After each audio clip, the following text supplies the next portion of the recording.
Good afternoon friends. আজকে হচ্ছে আমার জন্মদিন। তো আজকে আমি রেডি হয়ে নিয়েছি স্নান টান করে।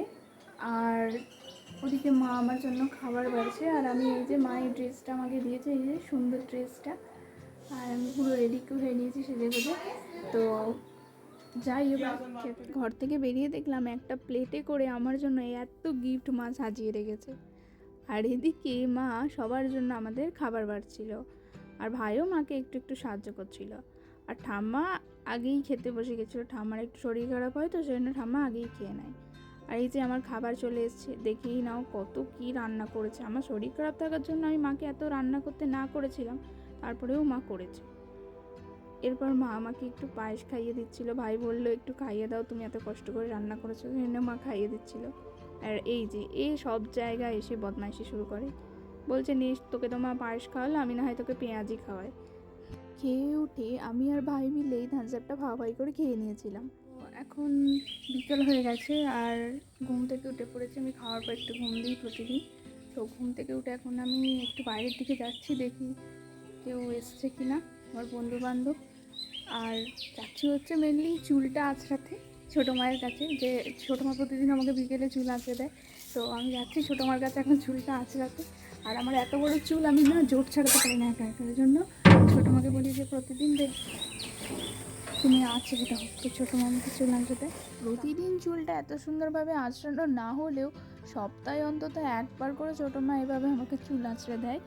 আর চুলের জোটটাও আমার ছাড়ানো হয়। আর এত জোট পড়ে না রেগুলার এই ট্রেনে বাসে জার্নি করে, তো আমার একার পক্ষে ছাড়ানো হয় না। আর এখানে আসতেই দেখলাম কাকিমা, কেয়া, ছোটো মা বসে আছে। কেয়াকে বললাম, কেয়া একটু হেসে দিল। ছোটো মাকে গিয়ে বললাম, নাও আমি এখানে বসছি, তুমি আমার চুলটা আঁচড়ে দাও। তারপরে আমি গিয়ে বসে পড়েছি। আর এই যে ছোটো মা দেখেছো কত সুন্দরভাবে আমার চুলটা আঁচড়ে দিচ্ছে। আর এদিকে বড় মা, কেয়া আর টেপি তিনজনে মিলে বসেছিল।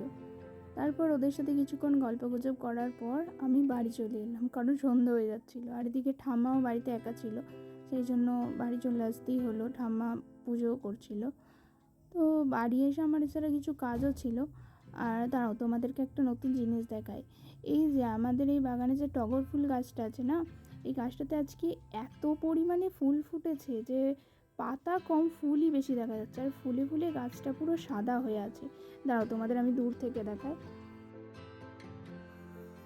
আজকে সারাদিনে এত গিফট পেয়েছি আর এত মানুষের থেকে উইশ পেয়েছি, তার জন্য সবাইকে অনেক থ্যাংক ইউ। তোমরা সবাই ভালো থেকো। এখন প্রায় রাত্রি 8টা মতো বাজে। মা আর বাপির আসারও টাইম হয়ে গেছে। তো আমি রেডি হয়ে নিই ঝটপট করে, কারণ ওরা এলেই তো আবার কেক কাটা হবে। রেডি হওয়ার পর দেখা হচ্ছে।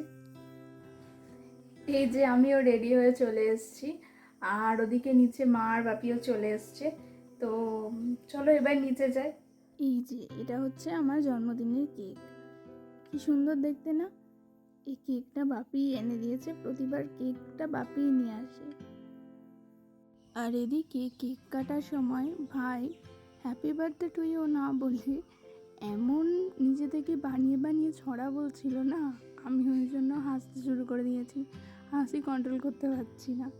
আর ওর হাসি দেখে যখন মা বাপিকে কেক খাওয়াছিল, ওরাও হাসতে শুরু করে দিয়েছে, এমন এমনও ছড়া বলছিল। আমাদের কেক কাটা কমপ্লিট হয়ে গেছে। আর কেক কাটার সময় আমি দুটো গিফটও পেয়েছি, আমার ভাই দিয়েছে। একটা হচ্ছে এই যে আমি যেটা প্রচণ্ড পরিমাণে খেতে ভালোবাসি, ডার্ক চকলেট। আর একটা হচ্ছে এই যে ইয়ারবাডস দিয়েছে একটা। ভেরি ভেরি থ্যাংক ইউ খ্যাপু। মানে দুটোই হচ্ছে মানে খুব পছন্দের জিনিস আমার। এটা তো না হয় খাওয়ার জিনিস, এটা খেয়ে ফেলবো, বাট ইয়ারবাডটার আমার খুবই দরকার ছিল। তো যাই হোক, কীভাবে না বলতেই ও আমার মনের কথা বুঝে যায় আমি জানি না। তো দিয়েছে গিফটটা, খুব পছন্দ হয়েছে, খুব পছন্দ হয়েছে, আমি যদি বলে বোঝাতে পারবো না। সব শেষে বড়দের আমার তরফ থেকে প্রণাম জানাই এবং ছোটদের অনেক অনেক ভালোবাসা জানাই। আপনারা আমাকে অনেক আশীর্বাদ করবেন, আমি যেন জীবনে আরও অনেক দূর এগিয়ে যেতে পারি এবং সবার সাথে যেন এইভাবেই আনন্দ করে বাকি দিনগুলো কাটাতে পারি।